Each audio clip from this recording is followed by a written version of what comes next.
Doctor Ambedkar कला मंच के सम्मानित सभी दर्शकों को कवि अमर सिंह राही का प्यार भरा जय भीम नमो बुद्धाय। तो आइए आज भीमचरित मानस के 103वें महाअखंड पाठ का भीमारंभ करते हैं। प्रेमी सज्जनों, बाबा साहब जब संविधान तृतीय वाचन पेश करने के लिए खड़े होते हैं तो वह देश के भविष्य के बारे में चिंता प्रकट करते हुए अपने भाषण में क्या कहते हैं? तो गद्दारी और अभक्ति से मुझे दुख अति हो, कई बार इस देश की दई स्वतंत्रता खो। और जब तक भारत की धरती पर, जब तक भारत की धरती पर मेरा शरीर रहेगा, मेरे रक्त का एक एक कचरा देश के लिए बहेगा, मेरे रक्त का एक एक कचरा देश के लिए बहेगा। और अपना भारत वर्ष मुझे है, अपना भारत वर्ष मुझे है प्राणों से भी प्यारा। स्वतंत्रता की रक्षा करना है कर्तव्य हमारा। स्वतंत्रता को गवा बैठ गए जाने कितनी बारा, अभक्ति के कारण भारत का हुआ आज बंटवारा। सो ऐसे गद्दारों से कब तक, ऐसे गद्दारों से कब तक मारा देश बचेगा, मेरे रक्त का एक एक कतरा देश के लिए बहेगा। बाबा साहब इससे आगे क्या कहते हैं?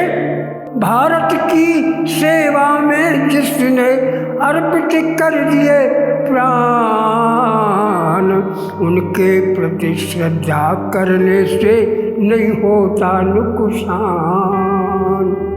और ठीक नहीं होता सीमा से बाहर भी गुणगान, धन्यवाद नहीं कर सकता खोकर अपना सम्मान। सो राष्ट्र अपनी स्वतंत्रता खो, राष्ट्र अपनी स्वतंत्रता खो, धन्यवाद नहीं कहेगा। अरे मेरे रक्त का एक एक कचरा देश के लिए बहेगा। नारी अपना सतीत्व खोकर धन्यवाद नहीं पाती, भक्ति भाव की राजनीति अपना कर्तव्य निभाती। हो सकता है भक्ति आत्मा मुक्ति पथ दर्शाती, और पूजा पाठ खास तौर से पतन की ओर ले जाती। सो राजनीति में लोकतंत्रियों, राजनीति में लोकतंत्रियों कायम नहीं रहेगा, मेरे रक्त का एक एक कचरा देश के लिए बहेगा। अरे लोकतंत्र कायम रह सकता यदि हो भाईचारा, और बिना स्वतंत्रता समानता के होगा नहीं गुजारा। और भेदभाव आसमान यहाँ पर ये तुमने स्वीकारा, लोकतंत्र की उड़े धज्जियाँ यदि नहीं सोचे विचारा। सो घृणा ईर्षा भेदभाव को, घृणा ईर्षा भेदभाव को कब तक कौन सहेगा, मेरे रक्त का एक एक कचरा देश के लिए बहेगा। इसके आगे बाबा साहब क्या कहते हैं, और अच्छी लगे न बातें मेरी शायद करो बिचारी, मुट्ठी भर लोगों की यहाँ पर रही हजारेदारी, अन्य जनों की पशु पक्षी में होती यहाँ शुमारी, अरे चूस लिया जीवन के रस को कैसी नीति तुम्हारी। ओ जिस घर में ही फूट अधिक हो, जिस घर में ही फूट अधिक हो, अरे वो घर नहीं टिकेगा। मेरे रक्त का एक एक कतरा देश के लिए बहेगा। सो जब तक भारत की धरती पर, जब तक भारत की धरती पर मेरा शरीर रहेगा, मेरे रक्त का एक एक कतरा देश के लिए बहेगा, देश के लिए बहेगा। सो निसंदेह आजादी पाकर, निसंदेह आजादी पाकर हे प्रसन्न हम भारी, स्वतंत्रता ने हमारे ऊपर डाली जिम्मेदारी।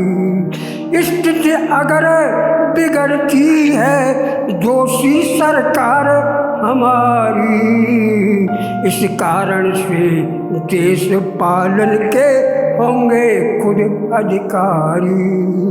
राही बिना बुराई तज नहीं देश महान बनेगा, मेरे रक्त का एक एक कतरा देश के लिए बहेगा।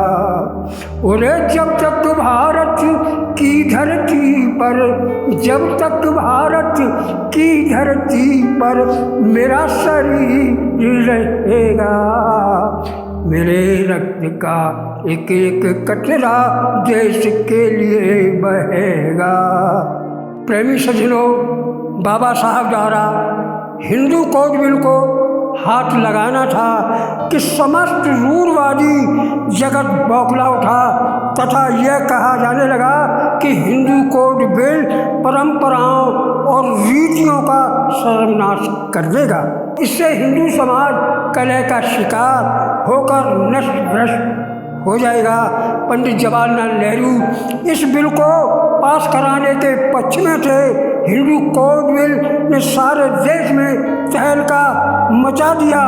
अमेरिका से वापस होने पर पंडित जवाहरलाल नेहरू घोषणा कर देते हैं कि यदि उनकी सरकार हिंदू कोड बिल पास न करा सकी तो वह अपने पद से त्यागपत्र दे देंगे।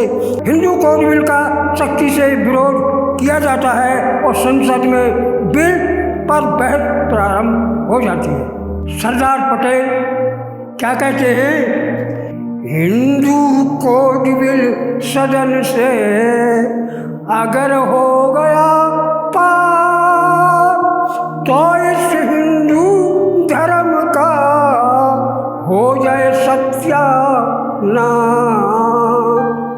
तब पटेल की बात सुनकर डॉक्टर राजेंद्र प्रसाद कहने लगे, हिंदू कोड बिल संसद में यदि आज पास हो जाएगा तो हिंदू धर्म की प्रगति में अब रोज अवश्य ही आएगा। इसके बाद पंडित ठाकुरदास भार्गव अपनी बात किस प्रकार रखते हैं, इस बिल को क्यों लाना चाहते यह मेरी समझ में नहीं आए। पंजाब प्रांत में इस बिल को लागू न किया जाए। मेरा सुझाव है कि ये बिल पंजाब प्रांत पर लागू न किया जाए। इसके पश्चात सरदार हुकम सिंह अपनी बात किस प्रकार रखते हैं, हिंदू कोड बिल पास कराना यह तो एक बहाना है, सिख धर्म समाप्त करने का बुनरे ताना बाना है, बुनरे ताना बाना है।